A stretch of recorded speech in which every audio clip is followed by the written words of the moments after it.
My name is Reginald Finney. I'm the first black mayor of Richmond Heights. I'm the first Cuban-born mayor of Richmond Heights. And I'm also the first to graduate from a public school to be mayor in the city of Richmond Heights in its 110-year history. What has been one of your biggest challenges? You know, for me, the challenge has been me. Okay? You know, because I really did not want to be the mayor of Richmond Heights. You know, I was in my third term, midway through my third term, and the current mayor, very good mayor, who was coming to the end of the second term, decided not to run for a third term. If he'd have ran for a third term, he would have won. He's very, very good mayor.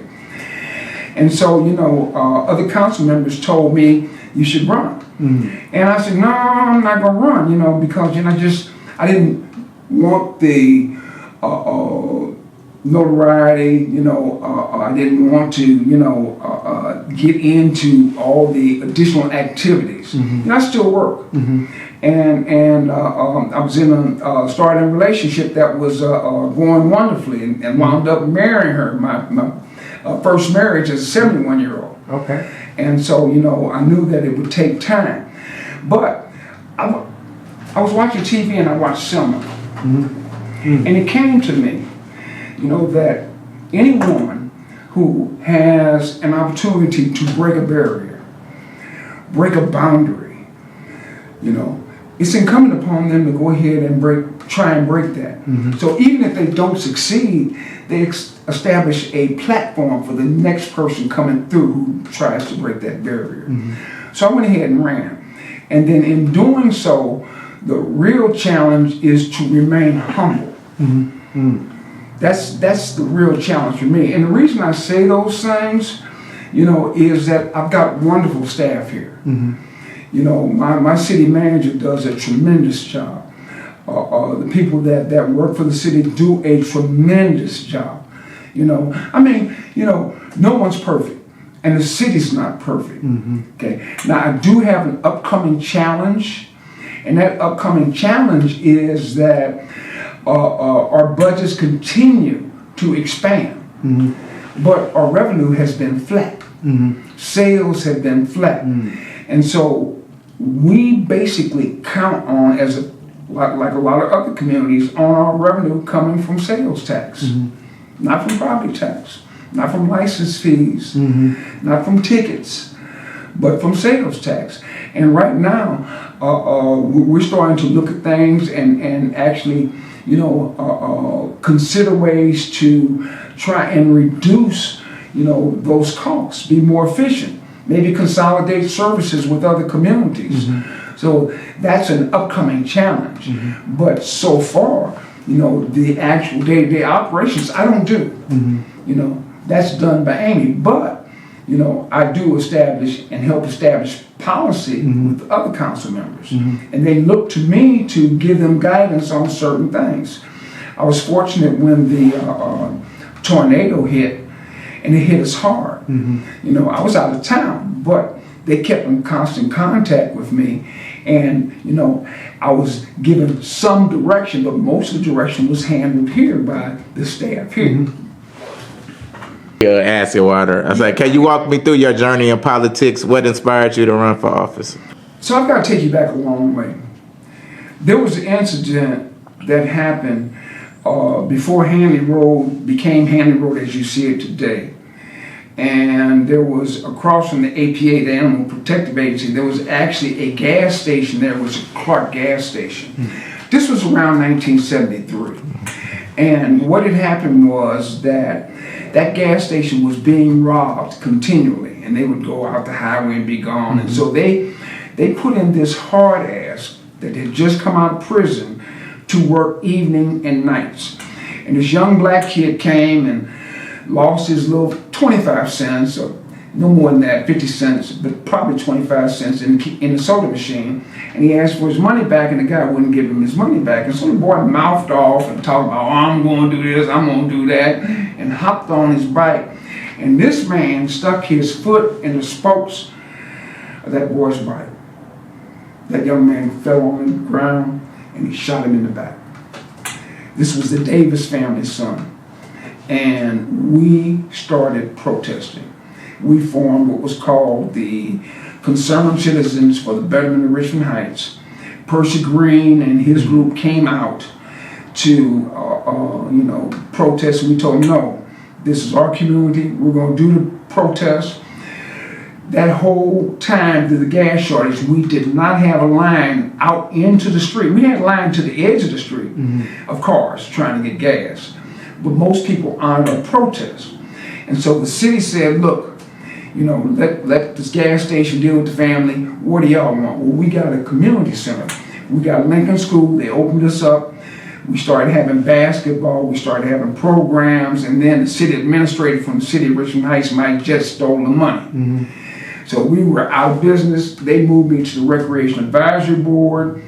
And as being a member of the Recreation Advisory Board, I was part of the process of the inception of the Heights as it currently is. Okay. Because what they did was they moved the community center over to McMorrow, which was by Tropicana, bowling alley. But see, the kids were having to go down Clayton Road, and they had to go over Eagle Road, and then over the tracks to get. And we said we can't do that. And so we eventually got, the community center. Now, in between that time, I fell off into a crack cocaine addiction. 18 years worth, And then after I recovered myself, and then got back into church, and through church, people started seeing the change, and then they started coming after our neighborhood. And they said, Reggie, step up. Because see, we tend as older black communities to think that things are going to work out. We don't use our voice and the power of our voice to make change. So I formed a committee, the Hadley Township Homeowners Committee. And the vision was, it was an opportunity to gather the whole black community. And it was a place for, if you want to sell, be a part. If you don't want to sell, be a part. But you can bring your voice up there as a group and speak to the council. Well, I didn't come. People came, but they came to the meetings, but they didn't come to the council meeting. They came to the group meetings. And so then we essentially got the city, because the city was bringing in ugly houses, which were offering $5 and $6 a square foot. And so I showed them the value of their property. Here, we're sitting on Hanley Road, right across the street from your house. Those properties are worth $100 a square foot. Now, how are you going to accept $5 or $10 a square foot when your property is right across the street? You have to fight for more money. And so we did. And they finally got $30 to $35 a square foot. And so the people kept pressing me, well, why don't you become a part of the city council? Why do you, no, I don't want to do that. I don't want to do that. Now, I'll advocate. That I'll do. I'll go up and speak. But as far as being on that side, well, then some things happened. Company that I worked for went bankrupt, and so I went to Virginia, came back from Virginia, worked for another company, then went to Springfield, and then in coming back to Springfield, there was an opening. Now, we had just, and ironic, it's so ironic, we were just coming off of a second black councilwoman, second black to be a council person. That was Lillian Underwood. She served 3 terms, and Lillian passed yesterday, 95 years old. And she was very close. She mentored me. She was one of the people of 3 that basically while I was in my poor condition, still stood up for me and said, look, leave Reggie alone. And so she basically said, y'all consider running, and I did run. And the first time I ran against a person that was out in the community, and people selected me because they saw the change that I had made. Because when I got back into the church, I taught Sunday school first and became Sunday school superintendent, and then became chairman of the trustee board. So they saw all these things. They saw that progression. They saw that turnaround from what I was, which was very bad actor, very bad, because I was making big money and having no money at the end of the week, see, because I was spending every dime on crack cocaine. But the thing was they saw the turnaround, they elected me, and then I started doing things from inside on the other side of the fence to help the community. You know, if you go down the Clee Station Road, you'll see a board right there before on the right-hand side. That would be on the western side before it get up to West Bruno. And that's an honoring of the community. It tells a story from the time when, you know, they were having their own commerce, the schools, the churches, you know, a little bit of the black history. Then we put in a little park, little walk park, you know, where you sit down park right at where the Hudlin's house was. And the Hudlin's house was special because they had a tennis court. They taught us how to play tennis. But also, that's where Arthur Ashe lived the year that he was here in St. Louis. Dr. Hudlin was a tennis coach, ex-player from the University of Chicago when he was in the Big Ten. He was captain of the University of Chicago team when he was in the Big Ten. And he taught Arthur Ashe how to play. He also taught Athenia Gibson how to play tennis. And so he is actually the uncle of the Hudlins that did the house party. Okay. And so, you know, we did a little park for him, and we've done some other things, you know, that were community conscious. And so, you know, we had a district meeting, my and my co-council person, and you know, we were faithful to that. And we were the only district of the 4 districts that had that type of meeting. And people saw those things. And so then, when it came time to be mayor, and I submitted others who were top flight candidates as well, were asked, well, why don't you run? They said, who's running? Reggie's running. He can do the job. And no one ran against me. And God has blessed me to be sitting here before you, to be honored, to be not only the first person of color as mayor, I'm the first Cuban born to be mayor. I am the first of a public high school to be mayor here in the city of Richmond Heights. I love Richmond Heights, you know, and, you know, you don't know what you don't know until you experience, right? Richmond Heights, very diverse, very diverse community. You know, there are a lot of races here in the city of Richmond Heights. Of course, you know, there were things that the black community did not have, that the city didn't provide for the, you know, some of the infrastructure that should have been done wasn't put in place, like sewers weren't put in place. And I'm talking about drainage sewers, those type of things. Sidewalks weren't put in place in certain areas. But nonetheless, we were a tight-knit community. You're talking about it takes a village to raise a child. We had that village mentality. Lincoln School. I remember on days up at Lincoln School that there was the main playground. Okay, on that main playground, there was grass out in the center field section. Okay, you might have flag football going on while there's a softball game going on, or kickball, real kickball, not the kind of kickball they play now. I'm talking about real kickball. Right. See, when we was wearing steel-toe games to kick the ball, okay, and then down at the corner there was a little fence with a little home plate. They were playing corkball down there. Had 2 basketball courts. One was, you know, for the older teenagers, and one was for the young. All of these were occupied. But then there was a little hill, little small hill, maybe 5 or 6 steps hill up, and then a flat area. And then they had the teeter-totter and the little merry-go-round, you know, the merry-go-round where they had the little rails and the little kids would be on, and the kids would be up there playing. So you had the little kids, you had all the kids playing up here wrestling in front of the school on the grass, and then you had the little section that was going into the basement, which was a little stairwell, and the OGs were down there shooting craps and drinking their alcohol. And I'll tell you what, do not let anybody come up on that neighborhood talking about messing with some folks who's not. Here come the OGs up from out that area taking care of business. And it was the type of thing that you knew that if you were somewhere in the community acting bad, you was gonna hear it when you got home. See, most of the teachers lived in the neighborhood. See, So you had that special feeling of community. You know, I've been in certain areas where, you know, your next door neighbor, you might not even know their name. You know everybody in Richmond Heights. Yeah. Funny story about knowing everybody in Richmond Heights. This might be off subject, but when I met the lady that I'm now married to, right, and we communicating, you know, before we actually met, you know, she asked me where I live. I said in Richmond Heights. She said, "Wait a minute, hold on, you're not related to me, are you?" Because her mother and 3 legs of her family are in Richmond Heights: the Harrys, the Moses, the Jeffersons.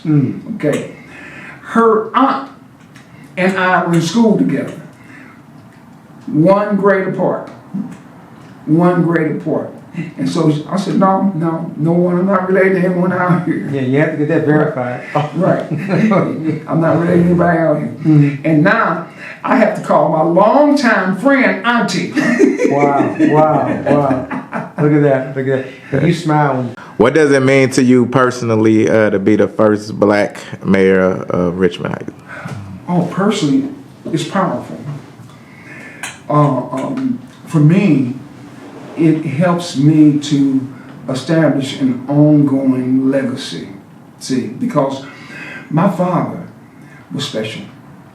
My father won 3 Bronze Stars in World War II. 3 Bronze Stars. And then he got awarded those 3 Bronze Stars through a secret letter, which I can't get. I've even gone to the state senator and even our congressman to get that secret letter because I want to know what they said that made the U.S. Army give my father 3 Bronze Stars. He was a Shriner and he was a business owner. He was, you know, his tavern actually sat catty corner from Union Station. See, so, you know, when the blacks came off the road, guess where they were going? See, you know, for folks from Mill Creek, when they wanted to have a party, guess where they're going? Wow. You know, I actually have film that I've given the Missouri Historical Society of them having parties and other things, you know, golfers from back at that time. Pictures of me getting off, movies of me getting off the airport, off the airplane from Cuba the day I came into this country. I've got film from the 1950s, color. Then one day, I'm on the bus, and we're down Market Street, and this gentleman is sitting, I'm in the back, and he's sitting in the little side seat, and you know, I'm lamenting, you know, Mill Creek no longer be there. He said, "Oh yeah, I'm from Mill Creek."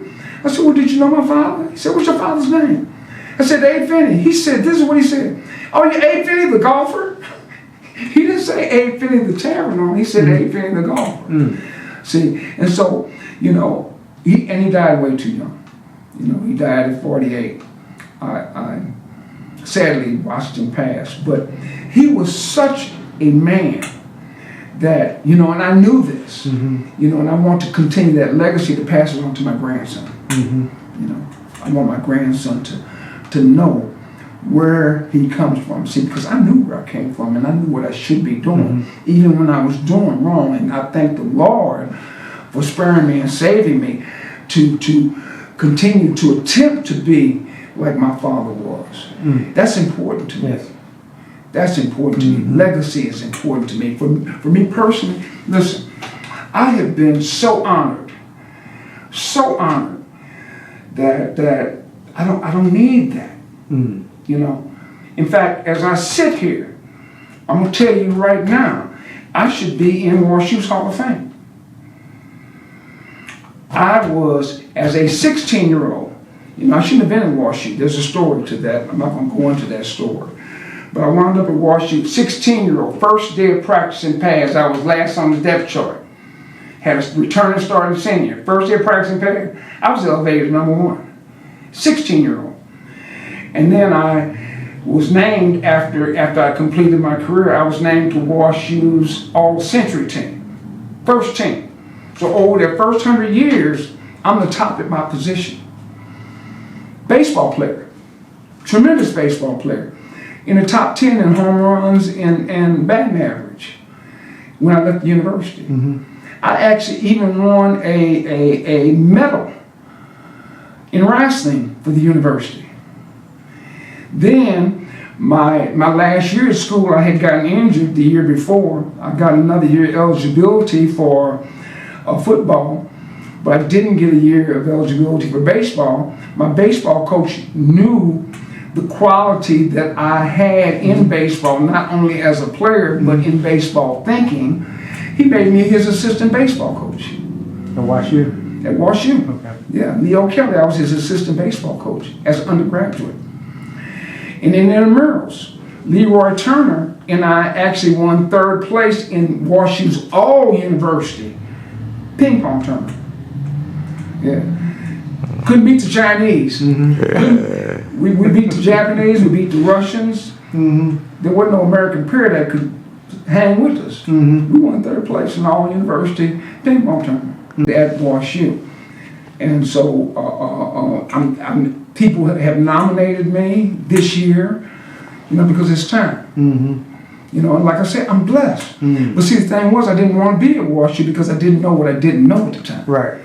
Okay. And so when I first went to WashU, I wasn't going to class. I was going out there and playing football, and then and that was for baseball because I wasn't going to class. We were doing grades. Right. Until they give me that letter, Mr. Finney, you need to go because you ain't coming to class. So then I went to the service for 2 years. Went to Merrimack for a year, pulled my GPA up, and went back to WashU and said, look, I'm going to conquer this mountain because I know what this mountain's about. And so I got a degree in mathematics and then achieved what I achieved on the athletic fields and elsewhere at the university. So what changes or developments do you hope to see in Richmond Heights by the end of your term? Okay. I would hope that we find more ways to get black involvement in all of our city contracts, our major ones. We've got a little bit of a, rule about having black competition, but right now we don't do well in that area. Right now, I would like in the police department, we have a good number of blacks working. In the fire department, we don't. And the problem with the fire department is it's very tough because the firemen's union is a very powerful union, very powerful. Yeah. And we do not have blacks actually coming in and applying to be firemen here in the city of St. Louis, in the city of Richmond Heights. Part of the reason is that we're actually more geared and looking for those that have EMS certification because most of our calls that come in, emergency calls to the fire department are, more EMS than fire. We don't have many fires here in the city of Richmond Heights. But I would love to see us do better hiring. Now, we're very good in all our other departments as far as hiring, females and people of color. So these are the things that, I would hope for. Now, we've implemented some infrastructure within the old Hadley Township section, and there are a couple more streets that need those additions. So, these are the type of things that we hope for. And I would like to see a consolidation of services between the communities. And when I say consolidation of services, for example, consolidation of the municipal courts. One or two judges versus every city having a judge. Reduce the cost. Share staff. Okay, for example, instead of each city having its own mechanic or two, have a center, where you have 3 or 4 mechanics that take care of all the cities. These type of things I would like to see. I would like to see us be more stable financially. We're in good shape financially, but we're starting to get into our reserves. And there are a couple other things that are that's hard to pinpoint.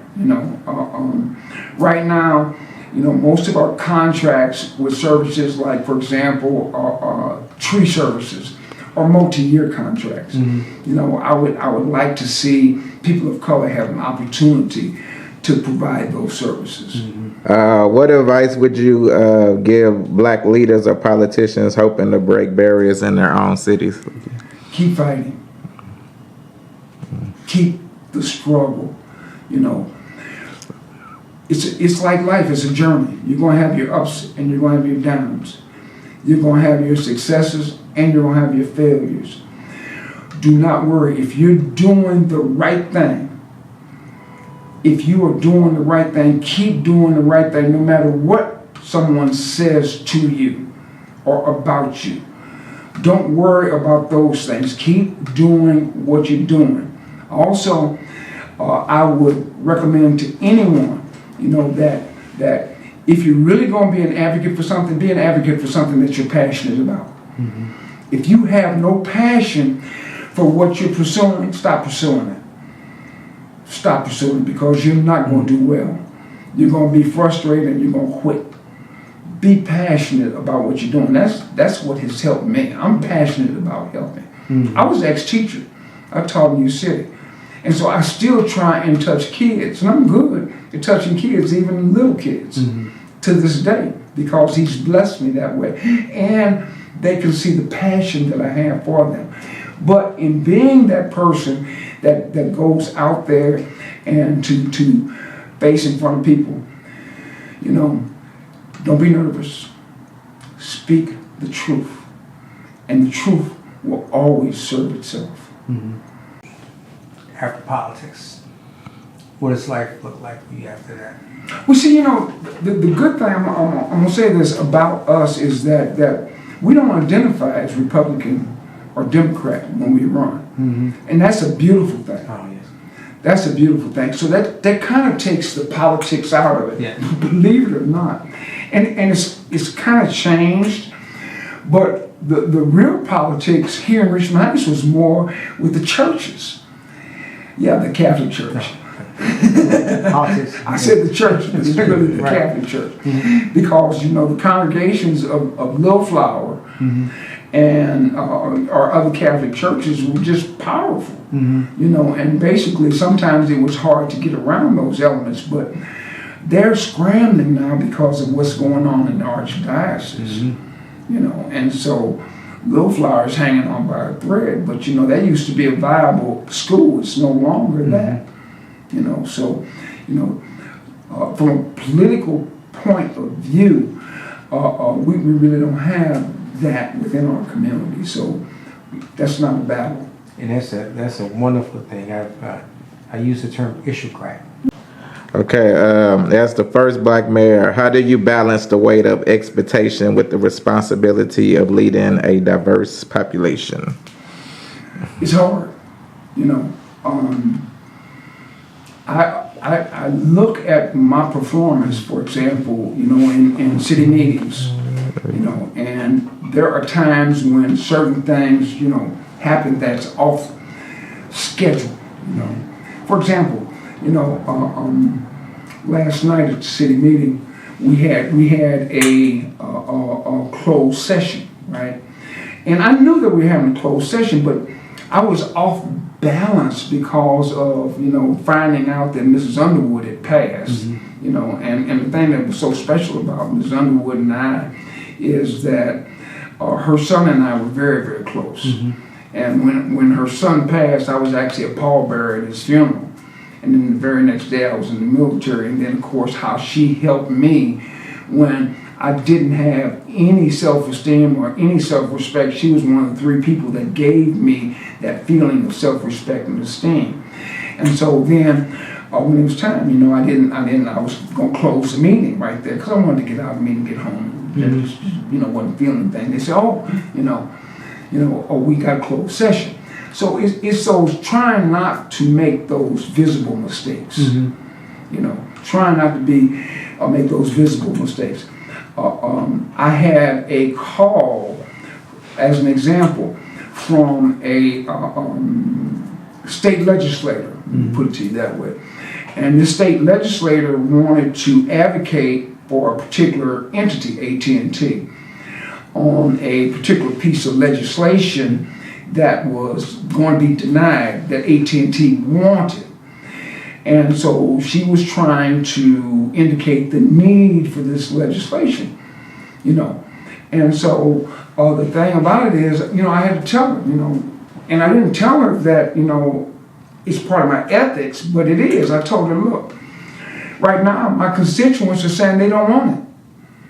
And so if we had to vote right now, despite what you're telling me, the need is, and I'm an ex-Southwestern Bell employee, I understand the need. But if my constituents say no, I'm not going to vote for it. You know, and so these are, you know, little battles that you have. Right. You know, but what I did was I told her I'll delay the vote for 2 weeks and give them an opportunity to go before the community. And if the community comes back and says we changed our mind, then I'll vote for it. You know, and you know, I've had situations when I was, you know, a leader of the community in the buyout, when people would come and try and, you know, throw these dollars at you, you know, to reject those, you know, to maintain, you know, my ethical stance in all things, you know, and you know, people try and proposition you, so you've got to, you know, remain, you know, especially considering what happened to Maplewood. You know, my model is duck and cover, okay. You know, and I don't know if y'all know the story over in Maplewood, but first of all, there was a black councilwoman, okay, and she had done this tremendous thing during the pandemic. She had what was called a grab and go, and she had these tables out there with all kind of food stuff, you know, and people could just drive by and, you know, grab them and go, and that's how she won the council position. But then she committed pandemic fraud, okay. Then there was this young, I think she's either a judge or attorney that won the mayorship in Maplewood. And then she did a thing where she put someone, you know, in position that wasn't qualified without going through the proper procedure. And then the primary mayor who she had defeated ran again as a write-in and won. I've had, you know, situations where, you know, people I've known, you know, most of my Richmond Heights life, come to me and say, look, I got this situation, I need you to take care of it. When I review the situation, I said, that situation ain't right. You know, even though I love you, you know, you from, hey, we homeless, we dogs, can't do it.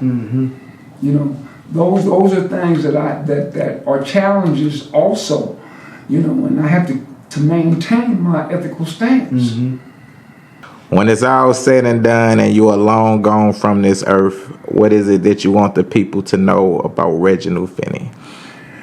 The thing that I want most of all is that Reginald Finney was a man of his word.